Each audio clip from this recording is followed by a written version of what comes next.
Bagi kami Adelina adalah tragedi paling buruk dalam sejarah migrasi yang pernah dimiliki oleh pemerintah Indonesia.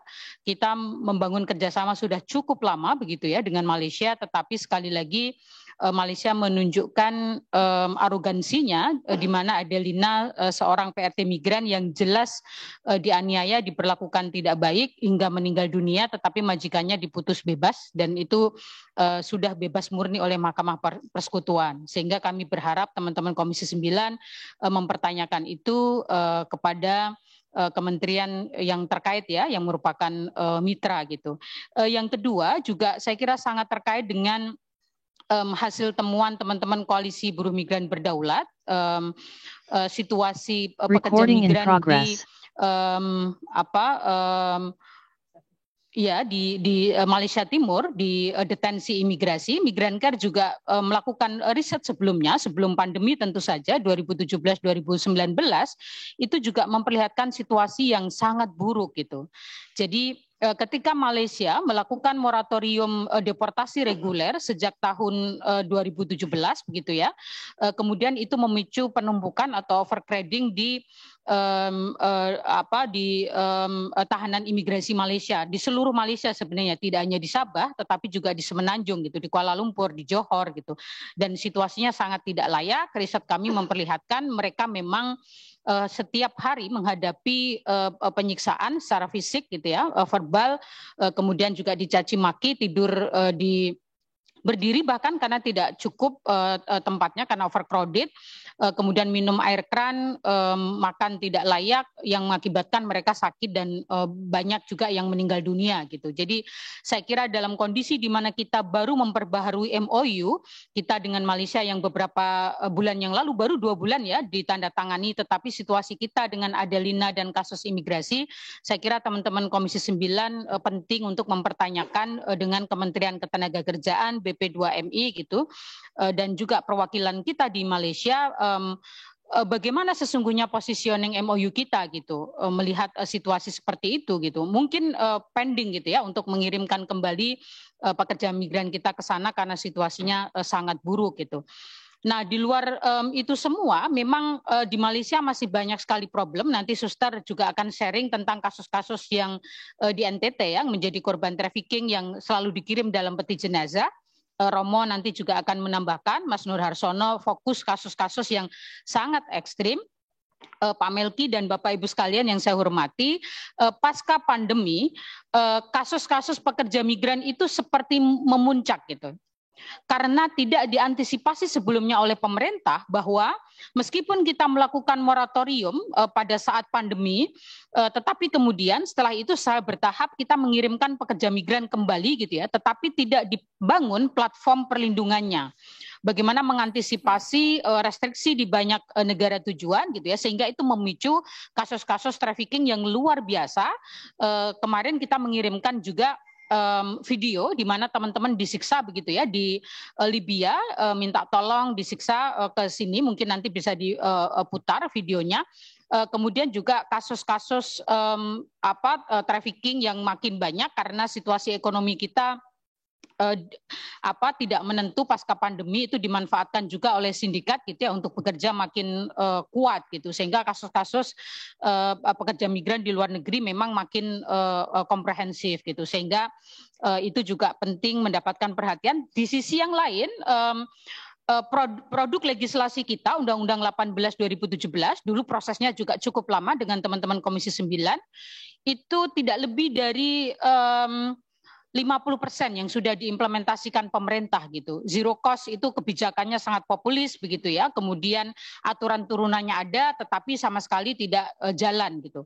Kemudian juga BLK pemerintah yang merupakan mandat dari undang-undang itu juga sampai hari ini tidak jalan gitu. Jadi seluruh mekanisme penempatan itu nyaris masih pakai rezim undang-undang yang lama, Undang-Undang 39 2004, sehingga ini yang memicu praktek-praktek eksploitasi, perbudakan modern, trafficking dan lain sebagainya gitu, sehingga tidak terhindarkan kasus-kasus itu seperti puncak gunung es. Secara lebih detail nanti sebelum ke Suster dan ke Romo Ismartono, Mas Nur Harsono, saya persilakan menyampaikan kasus-kasus yang banyak ditangani oleh Migran Care. Silakan Mas Nur.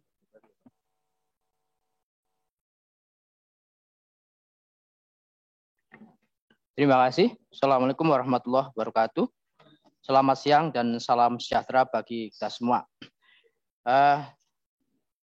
Adapun kasus-kasus yang selama ini kita tangani sesuai dengan apa yang disampaikan Mbak Anis tadi, memang kalau di dalam catatan kami selama pandemi ini sebenarnya luar biasa karena banyak kasus-kasus itu yang kemudian penempatan melalui proses-proses unprosedural, artinya sama sekali tidak melalui PT. Walaupun toh saat itu sudah ada regulasi dari Kemenaker melalui Permen 260, namun demikian banyak dari mereka kemudian terjerat dengan kasus sindikat perdagangan manusia. Dia direkrut oleh sponsor dengan iming-iming. Nah, dari data yang kami miliki, sebenarnya kasus yang paling tinggi itu sebenarnya ke Arab Saudi, yang mana Arab Saudi ini sebenarnya yang masih belum jelas antara penempatan melalui one channel atau bukan, karena selama ini one channel juga belum berlaku, sementara penempatan melalui di bawah tangan itu yang luar biasa. Bahkan ada beberapa negara yang bukan penempatan kemudian masih banyak berlangsung penempatan, diantaranya yaitu di negara perang di Irak dan juga di Libya. Nah, ini yang sebenarnya banyak kita tangani, khusus yang urgent yaitu dari beberapa kasus yang kita tangani adalah dari Arab Saudi. Mereka direkrut di beberapa daerah mulai NTB, kemudian Jawa Timur, kemudian ada Jawa Tengah dan juga Jawa Barat. Kemudian ditampung di beberapa negara, termasuk di Dubai, kemudian dikirim ke Arab Saudi. Mereka ditampung di beberapa penampungan yang ada di Arab Saudi, ada di Abha yang jaraknya dari Saudi itu katanya ratusan kilo dan itu tidak terjangkau. Ada beberapa PMI yang lapor ke kita kemudian dengan luka-luka karena digigit oleh majikan. Dan kemudian kita edukasi, kita kuatkan kita kuatkan agar punya kekuatan mental sehingga mereka bisa keluar dari jeratan itu. Kemudian mereka kita kasih nomor-nomor kontak yang ada di KBRI. Ada sebagian yang sudah melarikan diri ke KBRI dan sampai sekarang kita juga setelah di KBRI informasi terakhir gitu di penampungan tidak boleh, di penampungan yang ada di KBRI Riyadh tidak boleh membawa HP. Nah, ini yang sekiranya kita sayangkan karena selama ini kita perjuangkan adalah bagaimana hak untuk komunikasi itu terpenuhi, tapi ketika sudah masuk di penampungan shelter KBRI ternyata juga informasinya tidak boleh komunikasi. Bahkan itu faktanya kita juga tidak dapat kontak update-nya. Yang kedua, dari pihak KBRI ada beberapa informasi yang disampaikan oleh para PMI itu jika kepulangan terkendala karena informasinya juga kepulangan jika itu yang menempatkan PT maka kepulangan yang memulangkan biaya PT. Tapi kalau menempatkan itu adalah unprosedural melalui sponsor calo yang membiayai kepulangan adalah sponsor calo. Kekhawatiran kita ketika itu kemudian tidak ada kepastian siapa yang membiayai, kemudian potensi untuk didaur ulang dengan alasan dipekerjakan untuk bisa membiayai tiket pesawat untuk pulang. Nah, ini sebenarnya yang kita sampaikan beberapa kali ke Kemenaker karena kita laporkan ke Kemenaker juga, ke BP2MI juga dan juga ke Kemlu juga dan juga kita sampaikan juga ke KBRI. Nah, karena di dalam Undang-Undang 18 tahun 2017 pembiayaan kepulangan ini kan ranahnya pemerintah, baik pusat maupun daerah. Ini yang saya kira sampai saat ini belum berjalan, sehingga kekhawatiran kita ketika tidak ada kepastian siapa yang membiayai, maka yang dianggap unprosedural ini nanti potensi untuk didaur ulang untuk dipekerjakan. Mungkin itu secara rinci ada di kopi yang sudah kita bagikan. Terima kasih.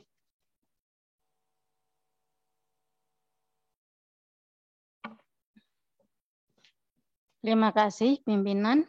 Saya sedikit menambahkan tentang implementasi dari Undang-Undang Nomor 18 Tahun 2017. Migrancare juga melakukan penelitian tentang pelaksanaan dari Undang-Undang 18 ini. Jadi beberapa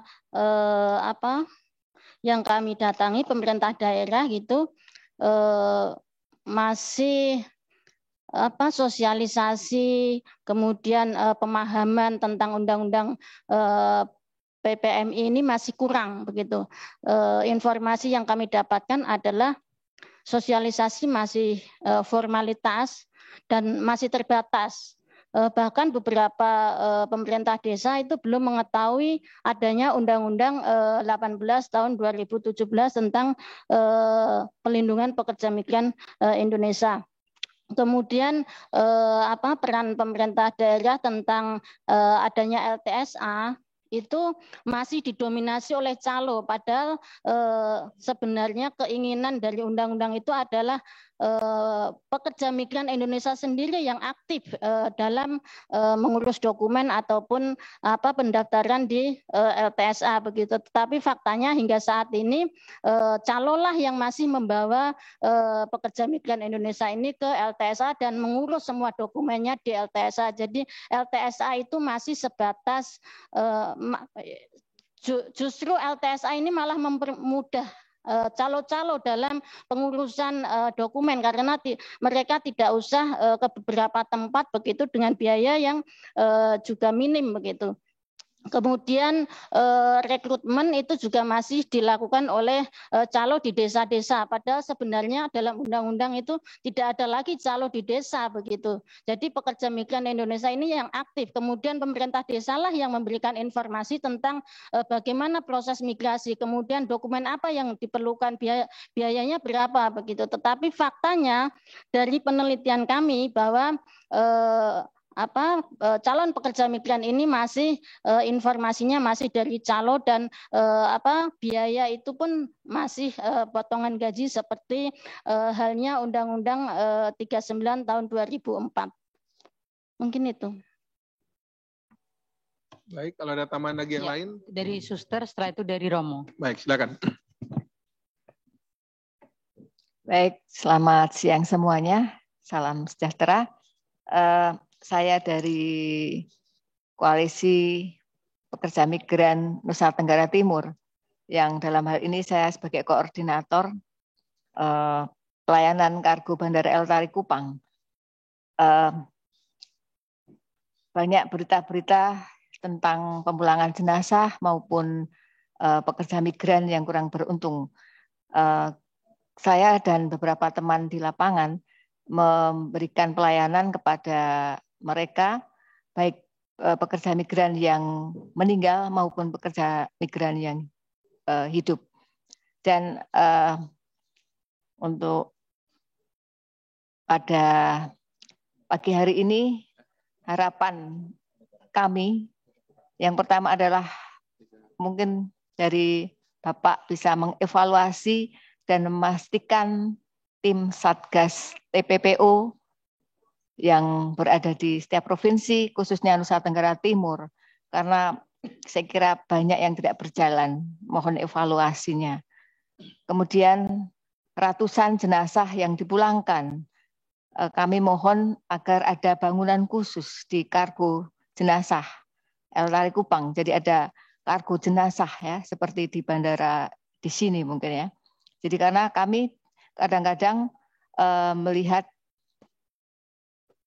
khususnya yang di wilayah Nusa Tenggara Timur yang di luar pulau ya, Pulau Timur. Kalau di Pulau Timur kami langsung mengantar ke kampung halamannya. Tapi kalau kami misalnya di beberapa pulau, misalnya Flores, Sumba dan sebagainya, itu kami memang harus menunggu jadwal kapal atau jadwal pesawat.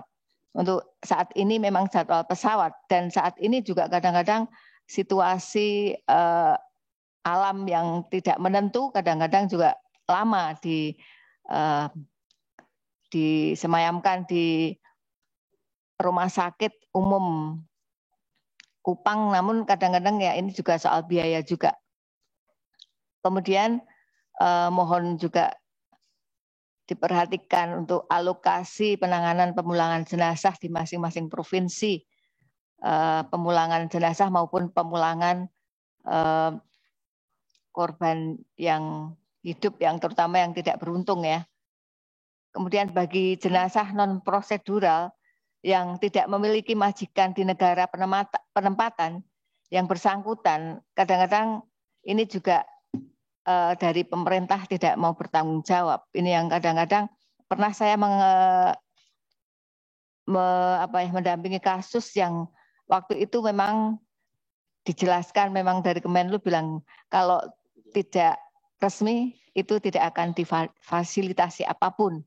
Padahal ini memang mereka orang tidak mampu, dan saat itu saya berusaha memang untuk mencari, mengetuk hati para donatur ya, dan syukur pada Allah memang waktu itu Tuhan baik, jadi ada yang memberikan untuk proses pemulangan jenazah.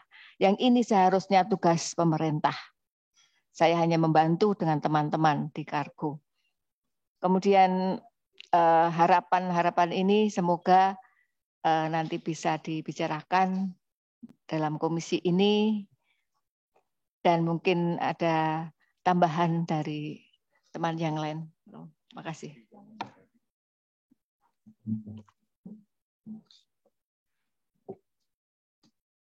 Pimpinan yang saya hormati, saya salah seorang yang simpati pada usaha masyarakat sipil ini untuk mencintai bangsanya. Dan mulianya sebuah bangsa dan negara atau negara itu tergantung dari perhatiannya pada mereka yang kecil. Meskipun banyak hal yang bisa dibanggakan, bangunan yang besar, jalan yang licin dan halus, selalu saja mata kita diundang untuk melihat. Itu semua baru berarti kalau jumlah orang-orang yang tersingkir semakin kecil. Maka semoga Anda, wakil kami, mendengarkan keluh kesah rintihan mereka ketika mereka menemukan saudara-saudarinya sebangsa yang tersingkir ini. Masih banyak juga orang yang tidak ada di sini, tapi terlibat di situ. Mohon perhatian pada hal-hal ini. Ketidakadilan yang dialami oleh mereka orang Indonesia yang menjadi buruh migran itu adalah ketidakadilan pertama pada rekrutmen.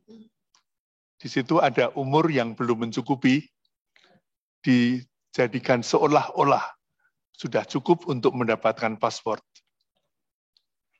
Dan di sini tentu saja uang berbicara, tapi tidak sangat nampak. Yang kedua, mereka seharusnya setelah disiapkan secara administratif mengalami satu pelatihan untuk meningkatkan skill. Misalnya saja alat-alat masak yang harus dilatihkan karena dipilih cocok dengan alat-alat masak yang mereknya ada di sana. Tapi itu pun kerap kali tidak dilaksanakan. Dan mereka cepat-cepat buru-buru untuk dijual. Dan menandatangani sebuah kontrak di sini untuk mengembalikan uang yang dikeluarkan oleh agen dalam rekrutmen dan dalam pelatihan tadi. Lalu dikirim. Di sana harus diterima lagi oleh agen yang lain. Tidak semua sama, tapi intinya seperti itu. Dan di sana karena tidak dilatih dengan cukup baik, meskipun harus membayar juga nanti, mereka konflik dengan majikan. Ketika konflik mereka dikeluarkan dari rumah, kemana? dikembalikan kepada agen. Lalu agen melihat mereka yang dikembalikan, maka melangkah yang lebih lanjut adalah mencari di tubuh seorang gadis umur 17-18, apa yang masih bisa jadi uang, kecuali tubuh mereka. Disinilah human trafficking dalam artian yang tepat adalah sedang mulai. Kalau mereka mau jadi pekerja buruh, itu memang mereka ingin. Tetapi ketika mereka harus melakukan tindakan yang tidak menjadi keinginan mereka, disitulah dia jadi perdagangan, bahan perdagangan. Mulailah cerita-cerita yang mengingatkan kita akan sebuah harapan waktu sebelum merdeka. Jangan-jangan bangsa ini menjadi bangsa kuli di antara kuli-kuli yang lain. Dan sahabat-sahabat di sini adalah orang-orang, sebagian dari orang-orang yang memberi perhatian akan itu. Lalu waktu pulang pun, meskipun sekarang ada kisah yang lebih baik karena terminal yang dulu menampung mereka satu-satunya sudah diperbaiki oleh pemerintah. Lebih sopan sedikit dan mereka bisa pulang tanpa diperas lagi. Ceritanya dilanjutkan dengan COVID-19. Kalau sebuah masyarakat mengalami sebuah musibah, siapa yang akan menderita paling dulu? Yaitu mereka yang lemah. Perempuan, anak-anak, dan buruh migran yang mau mencari perbaikan nasib di negeri orang, kena itu. Dan sebagian dan teman-teman ini secara mencolok juga Migrant Care mengikuti itu secara cermat, mengusahakan agar mereka tidak menderita lebih jauh. Maka dari itu, ada hal yang perlu diperhatikan ketika mereka pulang. Ada yang pulang dengan berhasil, kita bersyukur. Artinya mereka punya harta yang bisa dipakai untuk usaha. Tapi bagi mereka yang justru tidak berhasil, tidak diperhatikan, diperlukan satu perhatian istimewa dari negara ini. Maka dari itu, Bapak Ketua yang saya hormati, usaha preventif. Bagaimana mereka jangan sedapat mungkin masuk dalam jerat seperti ini. Usaha kuratif. Bagaimana mereka yang terluka, sakit, dan menderita dapat dirawat dengan baik. Dan kemudian aftercare atau perawatan setelahnya, bagaimana setelah pulang mereka dapat berusaha hidup dengan cara yang lebih baik. Usaha pemerintah cukup banyak. Mungkin yang diperlukan sekarang bagaimana semua itu dilakukan dengan baik. Bapak pimpinan yang terkasih dan terhormat, saya tutup ungkapan saya yang intinya adalah prihatin bersama seluruh bangsa karena warganya yang paling kecil masih merindukan perhatian agar dapat menghayati hidupnya sebagai manusia yang layak dalam negara kesatuan Republik Indonesia ini. Sekian dan terima kasih. Baik, terima kasih dari Migrant Care sudah menyampaikan semua catatannya. Sekali lagi secara khusus ini isu tentang pekerja migran di luar negeri ini, salah satu yang tadi pagi datang dan saya minta bertahan adalah teman-teman dari urusan maritim ini.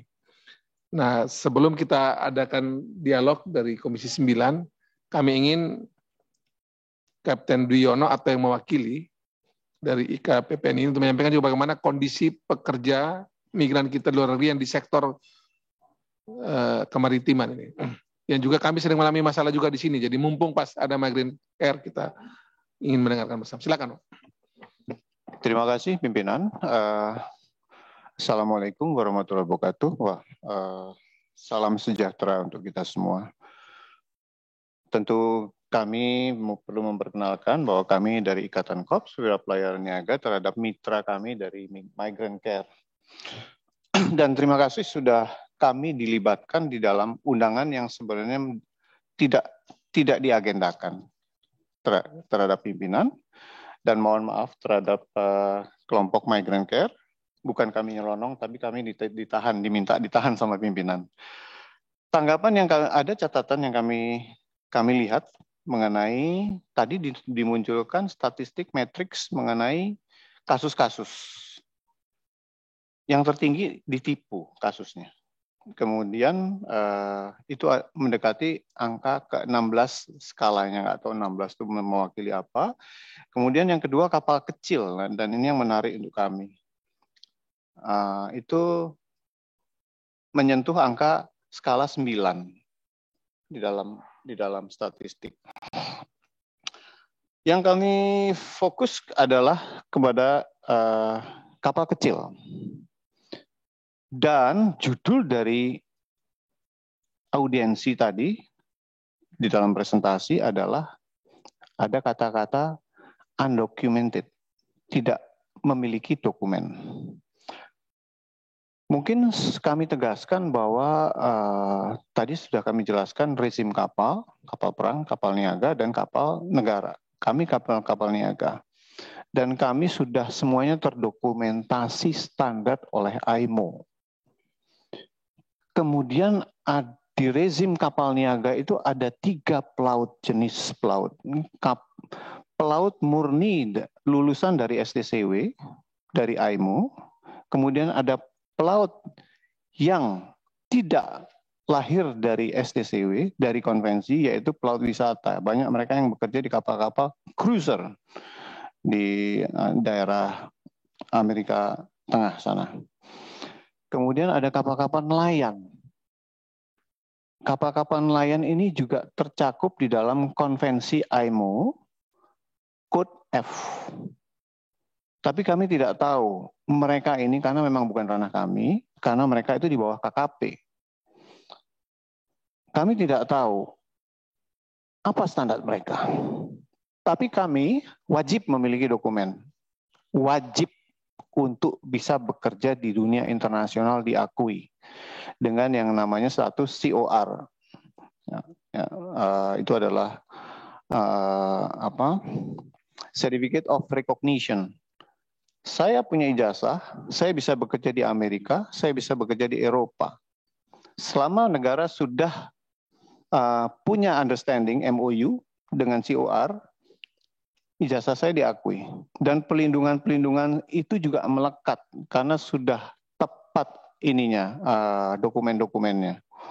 Jadi kasusnya memang berbeda, di mana kami hari ini hadir meminta bahwa di dalam C97 Konvensi ILO dikatakan tegas-tegas bahwa yang tidak terikat di dalam peraturan ILO, Konvensi ILO, itu salah satunya adalah tidak terikat pelaut, seafarer atau seaman dulu disebut. Dan negara justru melegitimasi dengan pernyataan bahwa pelaut itu termasuk di dalam tenaga migran, jadi berbenturan.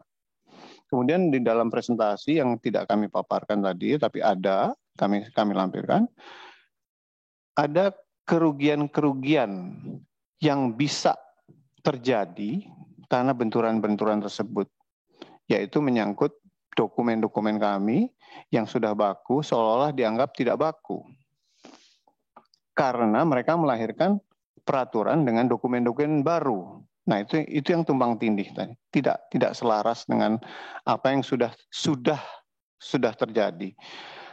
Kalau kami amati kasus sampai dengan munculnya angka 9 tadi, itu adalah kasus-kasus kapal-kapal yang bisa saya katakan non-convention vessel standard.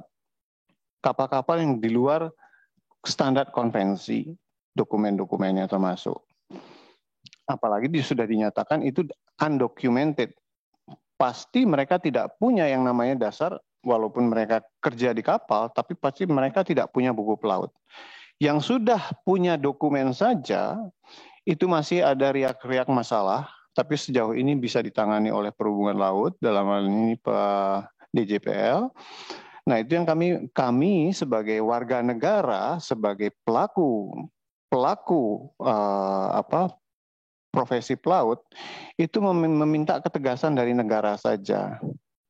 Bahwa sebenarnya khusus terkait dengan pelaut yang standar dokumennya sudah baku secara internasional dengan standar yang sekarang ini sudah ada Maritime Labour Convention sifatnya consolidated karena itu konsolidasi antara ILO dengan IMO.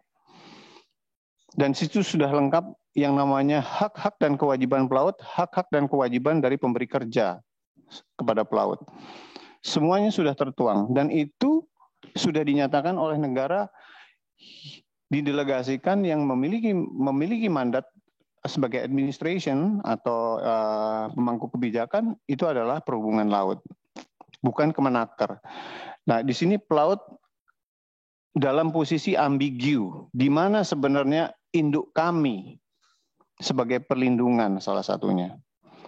Ya, secara perlindungan. Apakah mau negara menunjuk Kemenaker? Tegaskan. Dan harus diingat, MLC itu tetap rezimnya di bawah departemen yang di luar lembaga Kementerian Ketenagakerjaan. Nah, itu yang harus ditegaskan. Karena di dalam situ ada keterkaitan mengenai inspektor-inspektor yang harus menertibkan dan mengontrol mengenai hak-hak dan kewajiban. Itu semua masih di bawah rezim Kementerian Perhubungan Laut. Bukan di kementerian. Kemudian di dalam MLC sebagai konvensi yang kami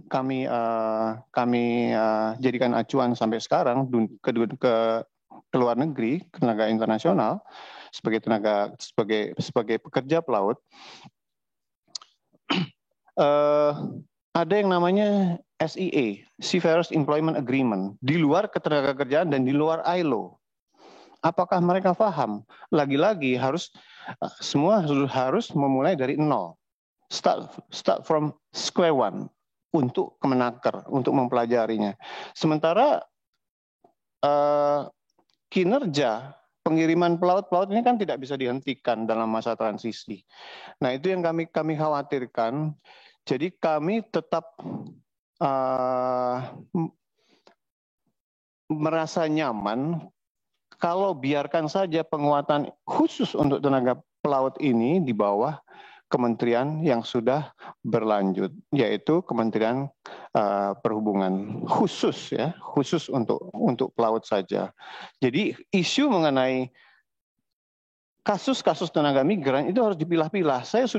Kami sudah meminta Perhubungan Laut, tiga jenis pelaut tadi, tolong dibedakan warna buku pelautnya. Atau misalnya KKP mau punya dokumen sendiri, silakan. Kami kena imbas. Dengan tingginya muncul kasus-kasus, Departemen Luar Negeri itu taunya dokumen. Dilihat bukunya sama. Digeneralisir, dipukul rata bahwa oh ini kasus pelaut. Padahal pelaut kapal niaga itu sejauh belum lahirnya BNP 2TKI dan P2MI, itu kasusnya rendah. Kasus-kasusnya rendah. Jadi kami sudah berjalan dan kami sudah diakui dan serikat pekerjanya juga khusus yaitu ITF, International Trade Federation. Dan dia tidak cawe-cawe dengan ILO karena memang mereka yang memahami bagaimana melindungi secara spesifik terhadap pelaut yang konvensi. Mungkin itu yang bisa saya jelaskan Bapak Pimpinan terkait dengan kehadiran kelompok dari Migrant Care. Terima kasih. Baik, terima kasih. Saya kira dari paparan Kapten Wiono ini dari sisi sebagai yang bergerak di bidang kemaritiman, semakin menggambarkan kepada kita bahwa memang spektrum kerja migran kita luar negeri ini luas sekali. Memang selama ini kalau kita lihat Bu Anies dan teman-teman, fokus betul bagi pekerja di level rendah ini, yang paling rentan terhadap kekerasan yang dialami di luar negeri. Sementara kalau Kapten Wiono dan teman-teman itu memang tenaga yang lebih ahli dengan dokumen yang lebih komplit misalnya, tapi tetap juga rentan karena di situ tidak ada kewenangan yang jelas tentang siapa yang mengurus sebenarnya. Jadi kita juga sudah terima sini berkali-kali, antara Kementerian Tenaga Kerja dan Perhubungan dan Keluar Negeri itu terkadang urusan pelaut kapal itu juga menjadi satu persoalan tersendiri. Banyak kejadian kita sering terima di sini.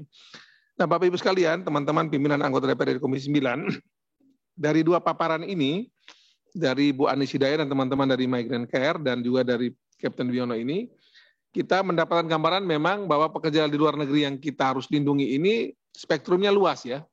Dari yang bekerja di level rumah tangga, level domestik yang terbatas itu, sampai pada level publik, dari pekerja yang masih kategori ART sampai pada kategori laut, dan bahkan juga mungkin ada yang juga sudah di tempat kerja yang juga lumayan bagus. Untuk itu, untuk dalam rangka merespon ini semua, kami persilakan dari anggota, silakan Bu Elva, Bu Neti, Pak Nur, dan yang lain nanti bisa menyampaikan. Silakan. Terima kasih pimpinan. Pimpinan beserta teman-teman Komisi 9 yang saya hormati, tamu kita, pengurus Migrant Care, dan tamu yang lain yang tidak bisa saya sebutkan satu persatu. Assalamualaikum warahmatullahi wabarakatuh. Tadi kami sudah mendengar paparan-paparan, terutama saya akan mensikapi tentang Migrant Care. Terkait banyaknya kasus PMI yang masuk dalam kasus indikasi tindak pidana perdagangan orang atau TPPO. Di sini kewenangannya sebenarnya Komisi 3, Ibu, dan pemerintah daerah. Menurut Migrant Care, apa yang bisa dilakukan Komisi 9 untuk menekan angka TPPO ini? Yang kedua, terkait kasus yang terjadi di Saudi Arabia. Tadi disampaikan bahwa tak diketahui apakah karena dampak one channel system atau sistem satu kanal, atau karena kebijakan yang sebelumnya menurut Migrant Care. Pertanyaan saya yaitu apakah sistem satu kanal itu sudah memberi cakupan perlindungan atau belum? Jika masih banyak menimbulkan masalah, apa masukan konkret untuk perbaikan ke depan? Mungkin itu saja. Terima kasih. Wassalamualaikum warahmatullahi wabarakatuh. Terima kasih Bu Elva. Padat, jelas, singkat. Silakan Pak Nur Yasin dulu, baru Bu Neti ya. Oh, emang nggak Bu Neti? Iya, terima kasih Pak Ketua. Bismillahirrahmanirrahim. Assalamualaikum warahmatullahi wabarakatuh. Ketua dan juga segenap anggota Komisi 9 DPR RI yang saya cintai, saya banggakan, baik yang hadir secara fisik maupun mengikuti secara virtual, dan juga para tamu yang sudah hadir di tengah-tengah ruang rapat Komisi 9. Sebetulnya ini sahabat saya, Pak Melki. Mbak Anis Hidayah ini adalah orang yang tidak asing lagi, yang sejak kita bukan meributkan ya, kita terlibat dalam proses advokasi, dulu disebutnya TKI, sekarang pekerja migran. Mbak Anis ini adalah orang yang luar biasa, memiliki komitmen dan konsistensi yang patut kita acungi jempol. Terima kasih Mbak Anis dan juga Suster Romo dan juga teman-teman Migrant Care yang mohon maaf saya tidak dapat menyebutkan satu persatu, dan juga Pak Kapten yang masih bertahan sampai siang hari ini. Yang pertama saya ingin menyampaikan apresiasi yang tinggi kepada Migrant Care yang sejak awal pembentukannya sampai sekarang menjadi salah satu kelompok dari civil society, masyarakat sipil yang terus melakukan kerja-kerja advokatif ya terhadap warga negara kita yang hari ini harus bermigrasi ke berbagai negara. Saya katakan harus bermigrasi, sebetulnya mereka tidak akan melakukan migrasi kerja kalau ada kesempatan dan lapangan kerja yang tersedia di dalam negeri. Sehingga inilah yang sebetulnya menjadi titik tekan ya bagi kita semua, dan menjadi pesan bagi pemerintah untuk bersungguh-sungguh mengimplementasikan undang-undang yang tadi sudah banyak disampaikan ya, beberapa catatan kritisnya oleh Mbak Anis Hidayah dan juga oleh Suster dan juga Romo ya. Itu yang pertama. Kemudian yang kedua, tentu saja apa yang menjadi finding dari Migrant Care selama ini dalam melakukan kerja pendampingan, saya pikir ini sangat penting menjadi fakta empiris betapa masih banyak celah, masih banyak ruang kosong yang belum diisi dengan implementasi regulasi yang kita miliki pada hari ini. Beberapa waktu yang lalu kita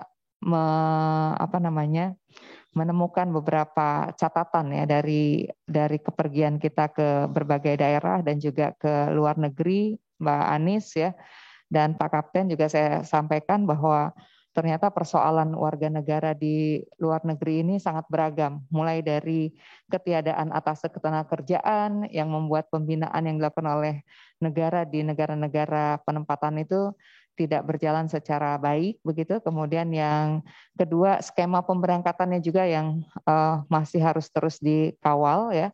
Kalau kemudian kita bicara ada skema G2G, ternyata tidak semua negara penempatan itu memberlakukan skema yang dikawal oleh pemerintah dengan pemerintah.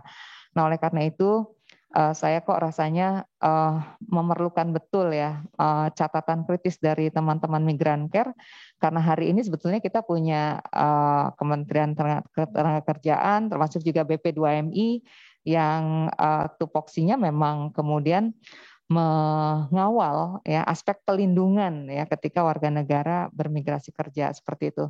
Namun ternyata sekali lagi jenis pekerjaan yang seringkali ya disebut sebagai pekerjaan 3D ya, dirty, difficult, and dangerous ini yang membuat sebagian warga negara kita tidak bernasib baik ya ketika mencoba peruntungan di berbagai negara penempatan.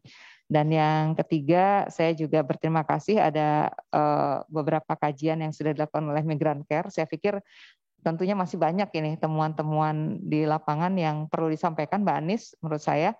Karena yang tadi disampaikan oleh Suster, seharusnya negara yang memulangkan jenazah Adelina seperti itu ya.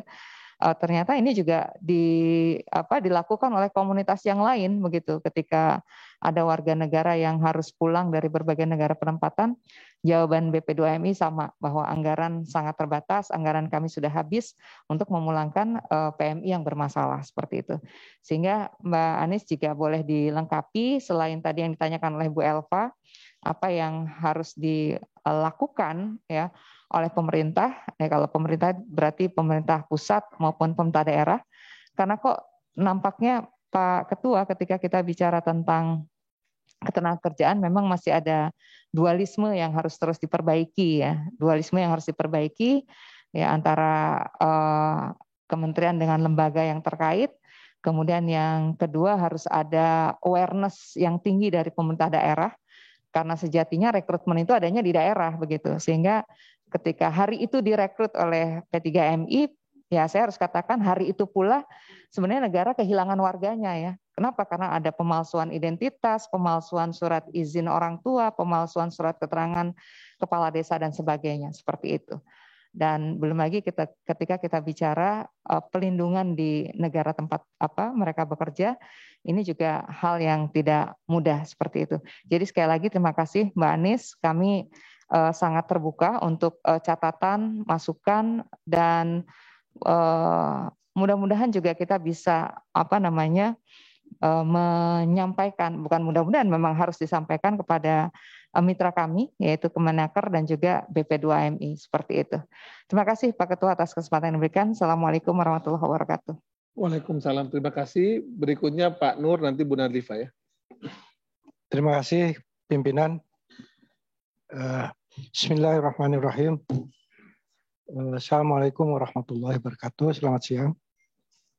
Tamu kami Migran Care dan Asosiasi Pekerja Profesional di bidang kelautan ya Pak. Saya asosiasi tidak menyimak tadi karena terlambat. Pertama, terima kasih kepada Ibu Bapak sekalian yang menurut saya merupakan orang-orang yang terhormat yang ikut memikirkan bangsanya yang terbanyak teraniaya di luar negeri khususnya. Terutama Mbak Anis ya, saya sering lihat di TV baru lihat sekarang Mbak. Selamat Mbak sebagai pejuang yang gigih dan mohon diteruskan. Jadi begini Ibu Bapak sekalian, info seperti ini tidak mungkin kami dapat kalau tidak dari Ibu Bapak sekalian. Sehingga Pak Ketua ini pertemuan semacam audiensi ini setidaknya minimum setiap akhir reses atau menjelang awal masa sidang kami diberitahu. Karena nanti berhadapan dengan eksekutif itu, yang punya kewenangan merumuskan itu kan yang punya wewenang merumuskan dan tidak setuju dan setuju di eksekutif itu kan kami, Bu. Mohon kami dimanfaatkan dengan cara memfeeding informasi seperti yang Ibu berikan hari ini. Itu pertama. Kedua, kami baru kembali kemarin malam, Ibu Bapak sekalian, dari Tokyo. Ada yang ke Korea, ada yang ke Jepang. Lebih dikhususkan pada PMI sebetulnya. Kami berkesimpulan di kedua negara yang kami kunjungi, itu kondisi tenaga kerja kita sangat baik kondisinya. Kalau ada kasus kecil sekali, mereka diperlakukan secara manusiawi, dilindungi oleh undang-undang, dan juga dibayar, kalau nggak saya katakan sama ya, tapi ya dibayar di batas UMR lokal sanalah gitu. Walaupun tentu kita mungkin diambil dari batas paling bawah ya, tapi setidaknya UMR itu di atas 30 juta per bulan. Kalau kami ambil kasus yang di Jepang.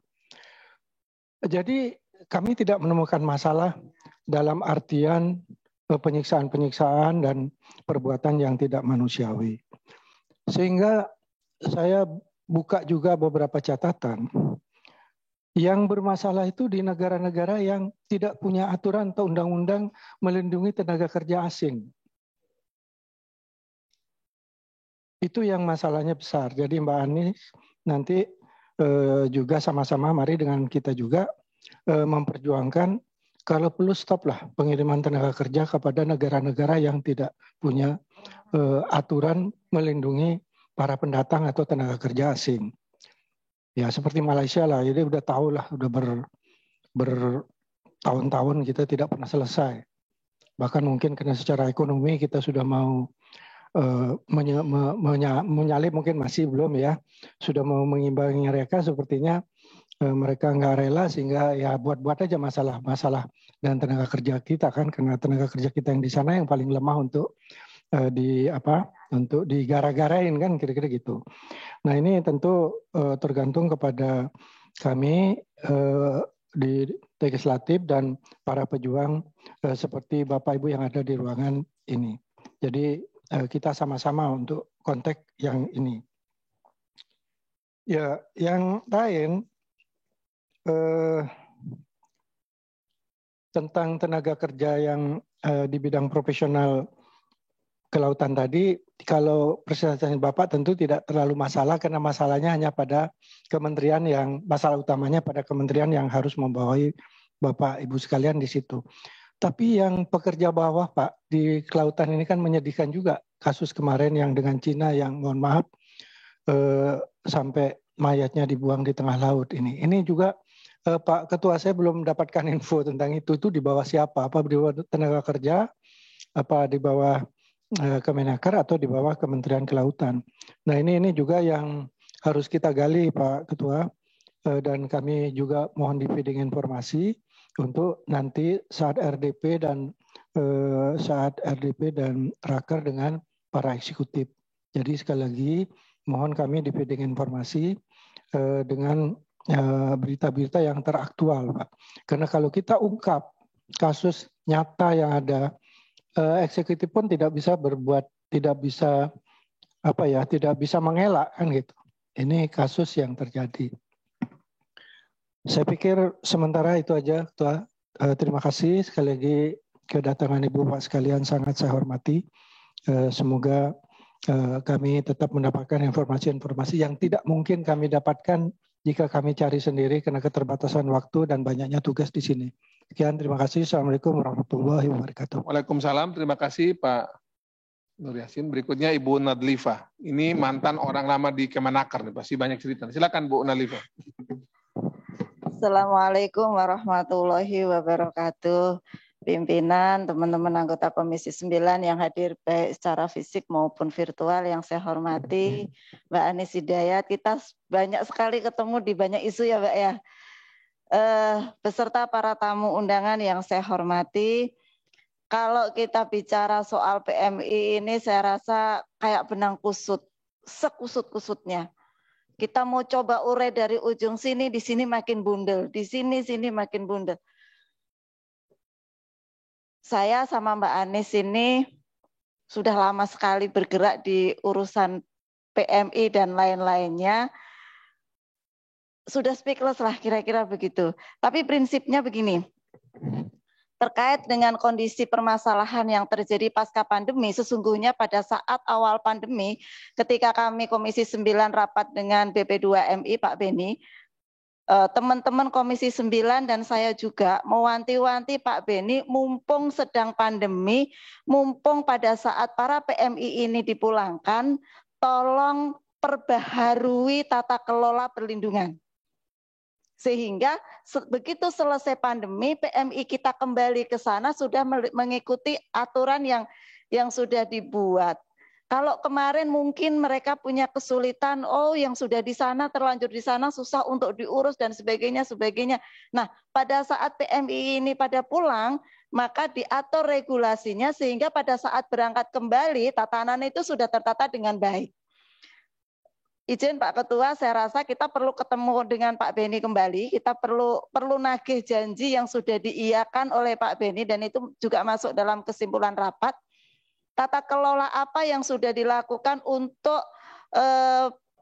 keberangkatan para PMI kita ke luar negeri kembali bekerja. Kita tidak akan melarang warga kita bekerja di luar negeri, tapi kalau perlindungannya baik, tata kelolanya baik, insya Allah di negara penempatan pun akan mendapatkan kenyamanan dan bisa bekerja dengan baik. Sedih juga mendengar apa yang disampaikan oleh Mbak Anies. LTSA, saya dulu staf khusus di Kementerian Tenaga Kerja ini, jadi saya ikut. Semangatnya memang untuk memudahkan para PMI kita mengurus dokumen itu sendiri sehingga lepas dari calo. Tapi kalau ternyata itu memudahkan calo untuk mengurus dokumen ini kan kita mau bilang apa gitu. Maka menurut saya perlu kesadaran yang komprehensif, perlu kesadaran yang sesadar-sadarnya dari seluruh stakeholder yang terlibat dalam penempatan PMI ke luar negeri. Ini semuanya, mau dari P3MI-nya, BP2MI-nya, maupun pemerintahnya. Pemerintah ini juga dari tingkat desa. Sumbernya juga tingkat desa ini tidak sedikit yang memudahkan para calo untuk bekerja gitu kan. Kalau kesadaran itu tumbuh utuh, insya Allah itu bisa diurai pelan-pelan. Selama masa pandemi saya beberapa kali ketemu juga PMI kita yang berangkat ke Timur Tengah. Padahal Timur Tengah sampai hari ini masih moratorium. Saya tanya mereka, dari PT mana nggak ngaku? Kamu nggak boleh ngaku ya? Senyum-senyum, kamu diancam ya kalau ngaku ya? Iya Bu, tapi Ibu jangan bilang.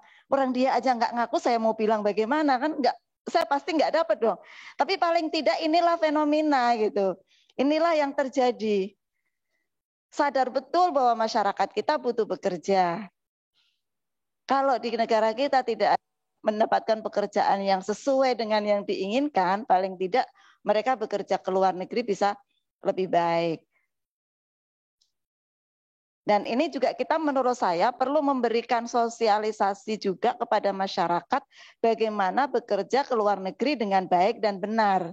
Jangan sampai masyarakat ini tertipu oleh olah-olah para calo gitu kan. Gorengan masakan para calo ini kadang lebih sedap daripada informasi yang kita berikan. Pasti jajannya cari yang lebih sedap. Akhirnya kan kalau jajan terus duitnya juga habis dimakan oleh orang-orang yang tidak bertanggung jawab. Pak Ketua, saya usul kapan kita rapat kembali dengan BP2MI untuk melihat tata kelola perlindungannya seperti apa. Sehingga PMI yang diberangkatkan ini, saya tidak mau menggunakan pengiriman, kayak barang aja pengiriman ya. Ini PMI ini saudara kita yang diberangkatkan bekerja ke luar negeri ini benar-benar mendapatkan perlindungan. Saya dulu sering ketemu PMI kita yang tiba-tiba harus bertarung nyawa di atas kapal, yang dilempar ke laut. sedih sekali sesungguhnya. Banyak cerita saya ini. Jadi saya semangatnya sama dengan teman-teman semuanya. Mbak Anies kayaknya nggak meragukan saya lagi deh. Kita masih punya PR PPRT ya Mbak ya. Untuk itu, jadi itu Pak Ketua, saya usul kita ajak diskusi kembali Pak Beni untuk memberikan informasi kepada kita tata kelola pelindungannya seperti apa kepada PMI yang akan diberangkatkan pasca pandemi ini. Terima kasih Pak Ketua, terima kasih. Terima kasih kepada bapak-bapak, ibu-ibu, Romo yang sudah mendampingi PMI kita dari berbagai persoalan yang dialami baik di dalam negeri maupun di luar negeri. Terima kasih yang sudah kalau orang Jawa bilang ngukup menampung PMI kita yang bermasalah, baik itu karena siksaan fisik, mental. Saya kalau lihat di rumah sakit Polri itu sedih sekali. Pernah satu ketika saya ketemu sama PMI kita yang sedang hamil, disiram air panas dan ya sudahlah ceritanya banyak. Terima kasih Pak Ketua. Assalamualaikum warahmatullahi wabarakatuh. Waalaikumsalam. Terima kasih buat semua Bapak Ibu yang sudah menyampaikan pertanyaan. Dari virtual saya minta maaf tidak bisa membuka kesempatan karena kita sudah mau jam 1 siang untuk mengikuti rapat paripurna yang dipimpin oleh Ibu Puan Maharani, fisik maupun virtual. Untuk itu kita akan mendengarkan respon dulu dari Migrant Care dan nanti dari Ikatan Perwira Pelayaran sebelum nanti kami ambil kesimpulan untuk merespon acara kita pada hari ini. Kami persilakan Bu Anies. Terima kasih Pak Melki, Bapak Ibu sekalian, anggota Komisi 9 yang saya hormati. Yang soal kapal kecil tadi Pak Kapten, itu kapal kayu yang dipakai oleh para sindikat TPPO memberangkatkan pekerja migran kita secara unprocedural ke Malaysia, yang berangkatnya itu jam 11 malam, nanti jam 3 mendarat, sebelum sampai darat mereka sudah harus berenang. Jadi itu yang kami maksud, 9 itu 9% ya, jadi luar biasa memang itu sindikat kita bergerak, itu mayoritas dari warganya Pak Melki ya, dari NTT yang paling banyak itu. Nah, Bu Elva, soal TPPO, saya kira TPPO itu interseksionalitinya banyak ya, karena itu isu HAM, hukum, perempuan gitu ya, ketenaga kerjaan, kemiskinan, sehingga tentu terkait dengan Komisi 3, Komisi 8, Komisi 1, karena di luar negeri, transnational crime, dan Komisi 9 gitu. Jadi banyak komisi yang mestinya bisa mendiskusikan bersama gitu ya, karena report dari US ya, TIP report 2021 memperlihatkan kita masih ada di tier 2, artinya negara yang memang menaruh perhatian tetapi di tingkat implementasi regulasi dan penegakan hukumnya masih kurang gitu, sehingga masih terus banyak gitu kasus-kasus TPPO karena peran pencegahannya juga masih jalan sendiri-sendiri gitu, sehingga ini yang saya kira perlu diperkuat ke depan. Kita mengusulkan beberapa kali TPPO itu masuk di kurikulum sekolah, karena teman-teman yang menjadi korban trafficking itu banyak juga yang lewat sekolah gitu, jalur-jalur sekolah, mereka belum lulus gitu ya. Kalau SMK itu banyak yang kemudian jadi korban trafficking lewat jalur SMK gitu, jadi itu juga banyak sekali, sehingga penting memang nanti diintegrasikan lewat kurikulum pendidikan sekolah baik formal maupun non formal. Soal Saudi one channel system apakah berpengaruh?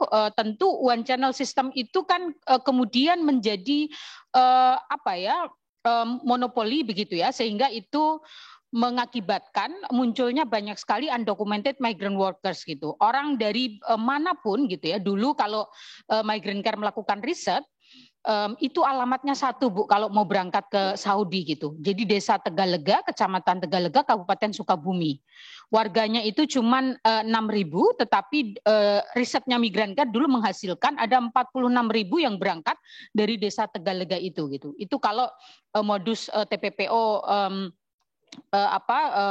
Timur Tengah gitu, sehingga dulu kita sesungguhnya kalau one channel system itu kurang setuju gitu ya, karena kita mendorongnya itu kan multi channeling gitu, sehingga pekerja migran itu punya banyak pilihan mau lewat mekanisme yang mana.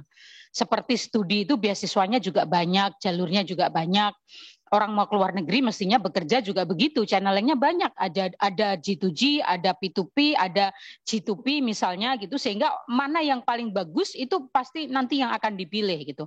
Nah ini yang ingin kita dorong gitu. Nah kalau Saudi itu kan mutlak P2P gitu, private to private gitu. Sehingga itu yang mendorong peran negara juga sangat kecil gitu. Semua dibisniskan. Orang Saudi mau dapat PRT kita, bayarnya juga mahal sekali sampai 100 juta gitu. Nah, ini yang mengakibatkan posisi kita yang rentan gitu. Sehingga kita ingin mendorong sebenarnya tidak one channel system gitu ya, tetapi multi channel gitu. Itu Bu Neti, saya setuju bahwa migrasi masih terpaksa ya. Bu Neti ini teman lama sekali. Kemudian pemerintah mesti ngapain? Saya kira dari hasil risetnya Migrancare, Pak Melki, bahwa penting teman-teman di Komisi 9 itu saya setuju Bu Nadifa bertemu kembali dengan Kemenaker dan BP2MI karena implementasi undang-undang menurut kami ya, Undang-Undang Pelindungan Pekerja Migran 18/2017 itu kan hasilnya teman-teman Komisi 9 dan pemerintah yang sangat sulit dihasilkan ya. Teman-teman di TA itu saya kira masih ingat rasanya gitu ya, dinamikanya bagaimana. Nah ini kan ingin menghapuskan rezim yang lama gitu. Tetapi willingnya, komitmennya untuk mengimplementasikannya ini masih jauh gitu.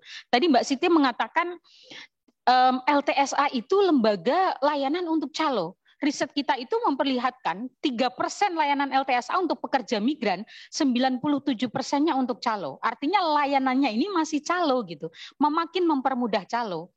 Di desa calo masih banyak, P3MI-nya kewenangannya sesuai Undang-Undang 18 juga tidak jalan, semuanya masih pakai regulasi yang lama gitu. Sehingga saya berharap Komisi 9 nanti ketika bertemu Kemenaker mempertanyakan itu gitu. Termasuk potongan biaya penempatan segala macam itu masih utuh regulasi yang lama semua. LTSA itu SOP-nya juga tahun 2016.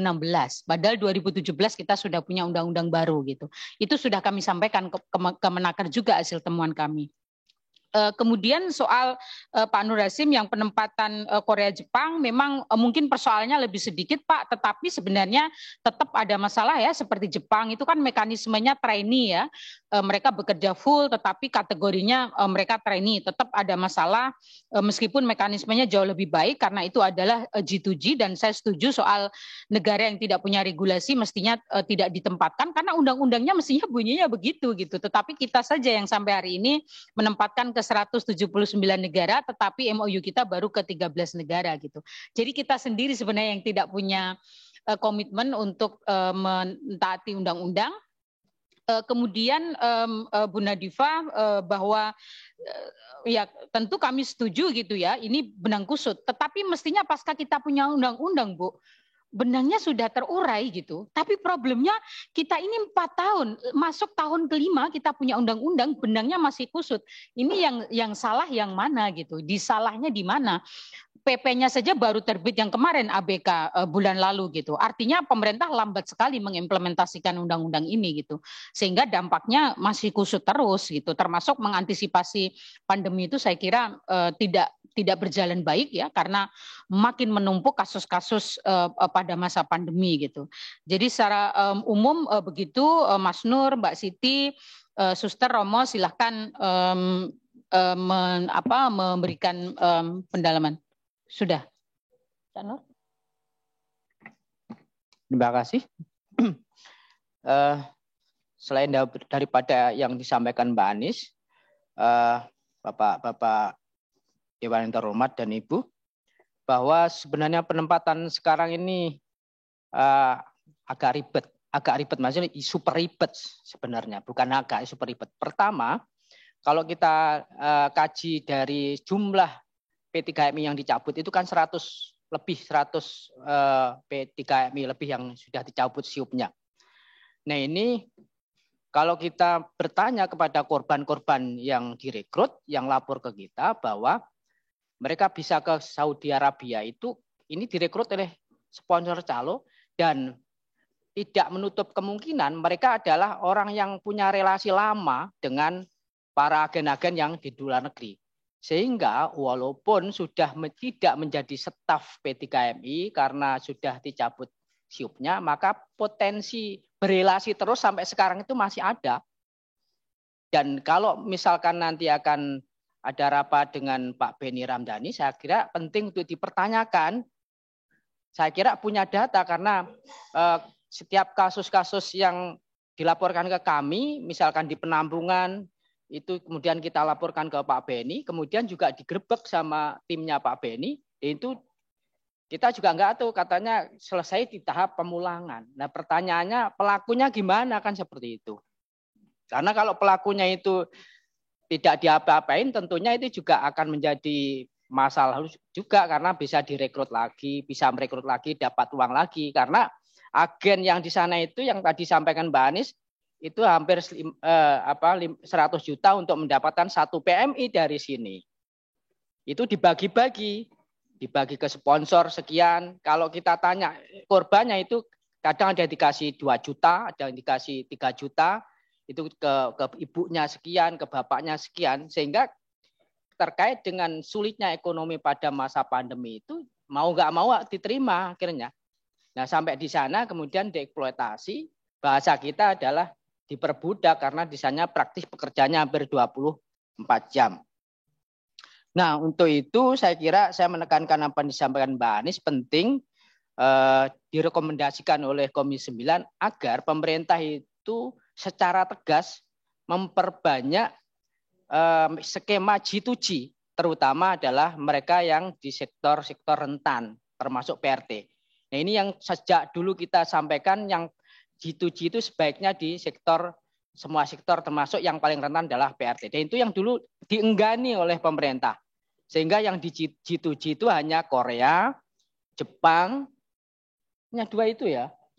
Hanya 2 itu. Kenapa Malaysia tidak?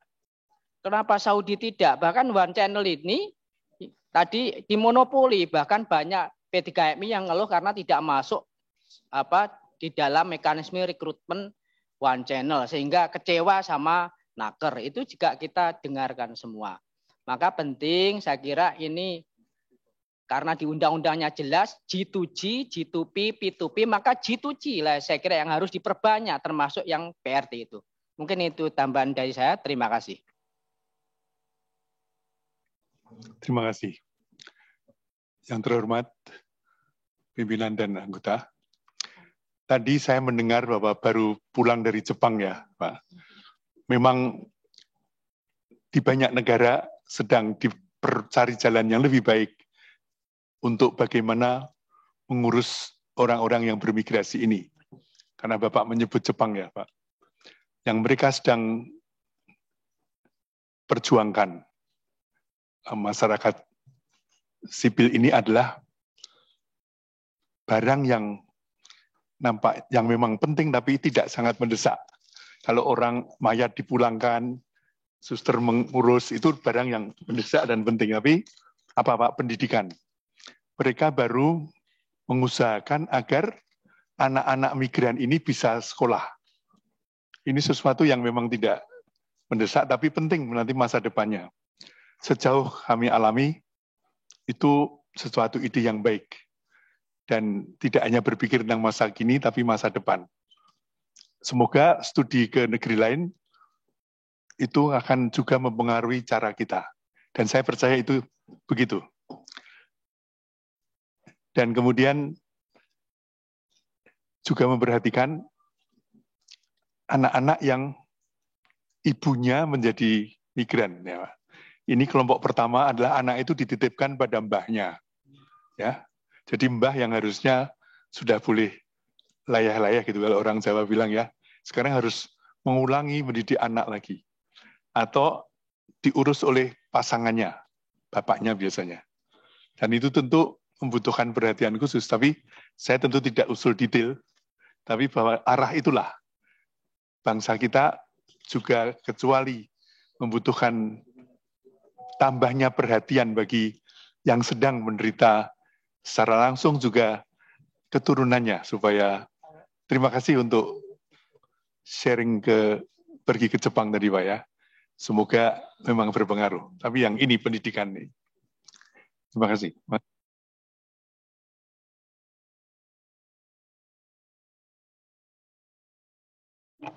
Terima kasih untuk catatan respon dari Migrant Care. Berikutnya dari Pak Kapten Duyono kami persilakan, mungkin singkat pada jelas karena ini udah jam 1. Jadi kita, monggo.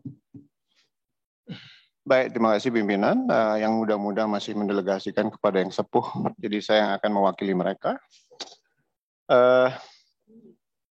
Satu komentar dari Ibu Anis Hidayah bahwa kasusnya kelihatannya memang kategorinya human trafficking. Dan kami juga tidak setuju dalam hal ini. Nanti kita berkolaborasi, Bu, ya. Bagaimana mekanisme yang sudah baku di pelaut mungkin bisa diadopsi. Salah satu contoh, tadi saya menyebutkan consolidated produk antara ILO dengan IMO, yaitu Maritime Labour Convention 2006.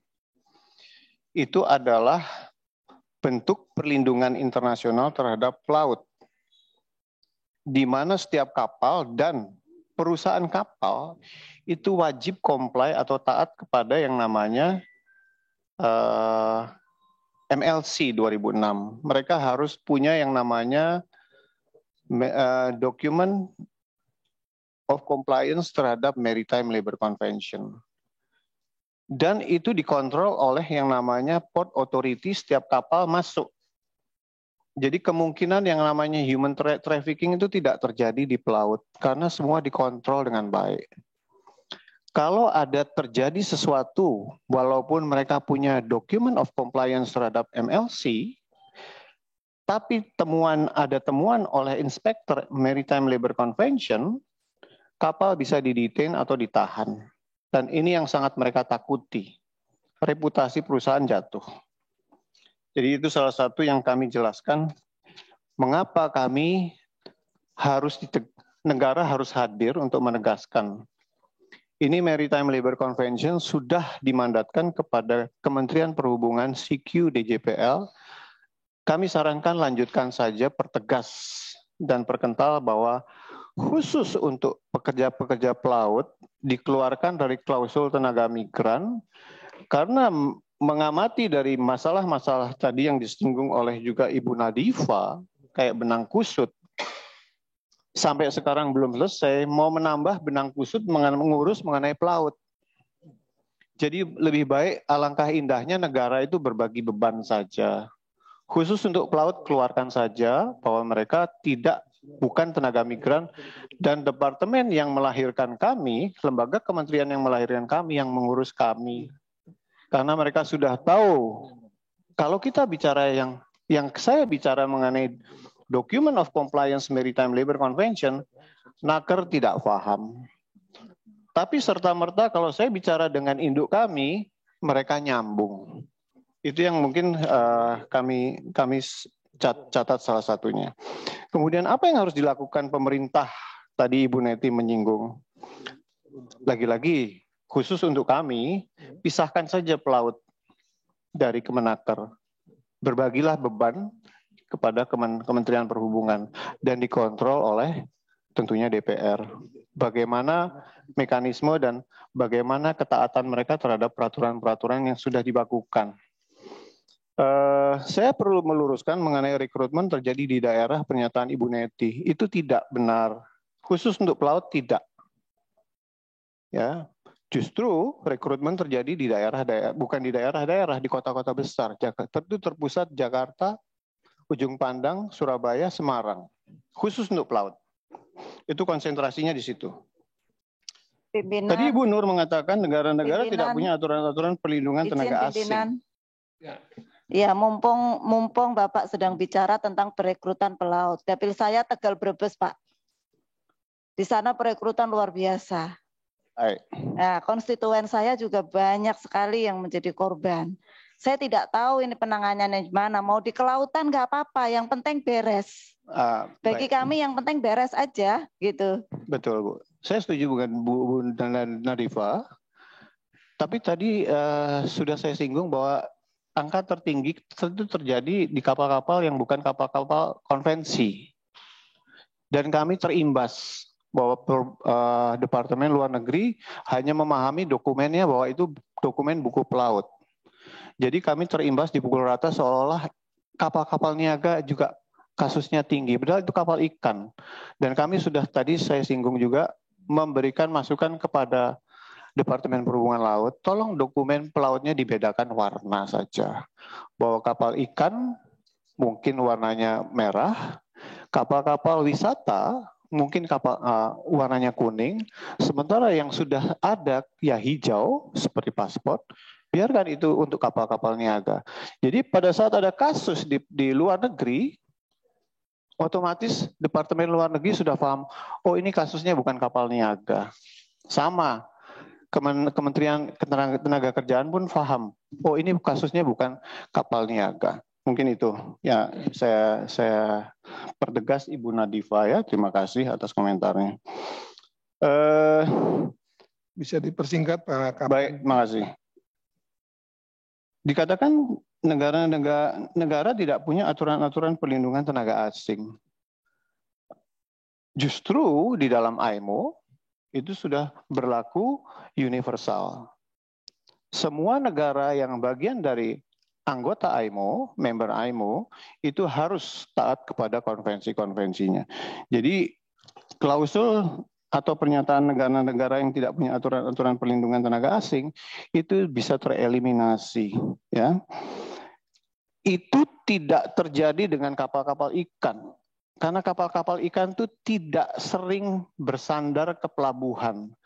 Dan harus diingat, yang saya katakan tadi dokumen mengenai compliance terhadap Maritime Labour Convention, itu di dalam secara konstruksi ada aturan yang namanya konvensi SOLAS, itu mengaturkan bahwa gross tonnage atau besar kapal itu punya standar 500 GT ke atas, minimum 500 GT. Kapal-kapal ikan itu rata-rata bukan 500 GT, di bawah itu. Jadi pasti mereka non-convention intinya.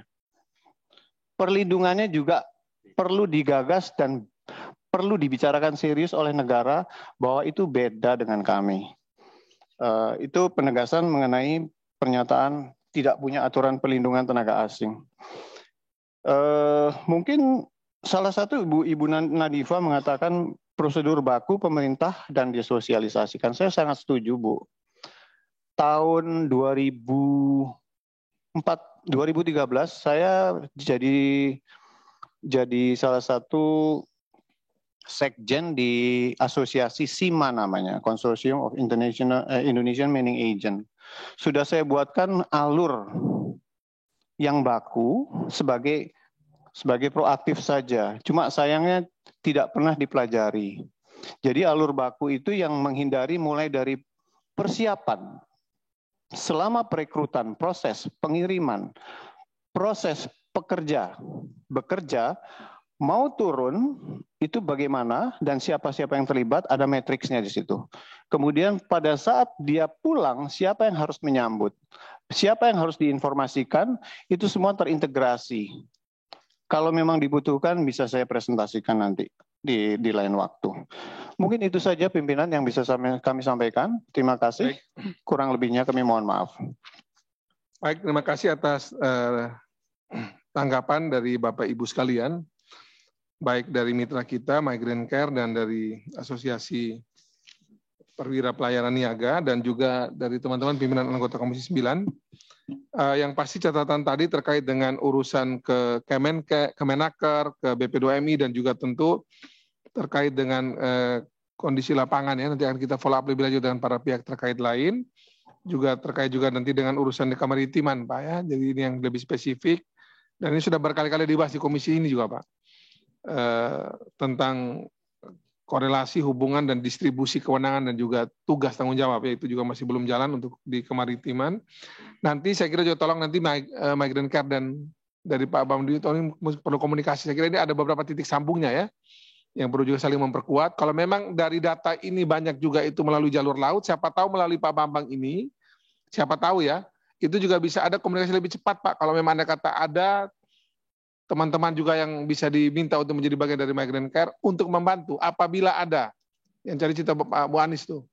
Yang itu kalau bisa mereka juga bekerja sama lapor pada Migrant Care, lapor pada pemerintah gitu biar kita lebih cepat mencegahnya sebelum masuk ke Malaysia dan juga negara lain. Saya kira itu saya bisa kami sampaikan. Sekali lagi terima kasih buat semua yang sudah bekerja keras untuk pekerja migran di luar negeri. Bu Anis Izin Hidayah dan pimpinan. semua teman-teman. Izin pimpinan. Silakan Bu Satu kalimat Kurniasi. saja. Ya, terima kasih banyak. Saya mohon maaf karena tadi harus ikut rapat di balik, Mbak Anis dan Bapak Ibu semuanya. Jadi ini sangat bagus ya tadi masukan-masukannya sambil mendengarkan virtual juga tadi di rapat balik. Mungkin masukan-masukan ini Pak Ketua bisa kita teruskan juga ke tim WAS. Jadi di DPR RI ini sekarang ada tim pengawas pekerja migran Indonesia dan beberapa teman-teman Komisi 9 juga masuk di dalam tim WAS dan tim WAS ini bisa lintas kementerian, tidak hanya Kemnaker. Karena sebenarnya persoalan pekerja migran ini kalau dari beberapa komunikasi dengan negara-negara dubes yang ada, atnaker yang ada itu memang lintas kementerian, ada Kemenlu, ada dubes, ada beberapa badan dan kementerian terkait. Karena kita dapilnya di pekerja migran semua, jadi sangat memahami betul apa yang sedang dialami oleh teman-teman pekerja migran. Itu aja. Terima kasih pimpinan. Baik, terima kasih Bu Kurniasi. Saya kira kita sudah sampai pada penghujung acara karena kami juga harus melanjutkan dengan sidang paripurna bersama Bu Puan Maharani. Sekali lagi terima kasih buat semua yang sudah bekerja keras bagi pekerja migran di seluruh dunia. Bu Anis Hidayah dan tim ya, juga Suster Loren, saya kira ini Suster Loren ini salah satu yang biasa Bu Ratu, kalau kirim jenazah ke NTT ini yang urus biasa cuma Suster Loren sama Pendeta Emi dan tim di sana itu.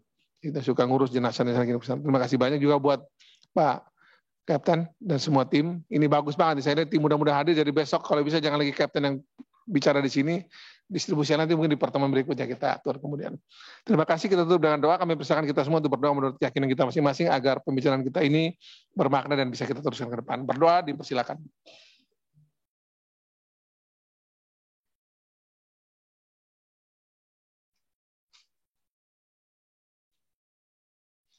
Berdoa selesai. Dengan ini rapat saya tutup. Wassalamualaikum warahmatullahi wabarakatuh. Shalom, salve, om, santi, santi, santi, om, namo buddhaya, salam sehat bagi kita semua. Monggo makanannya silakan dicicipi dan dibawa pulang.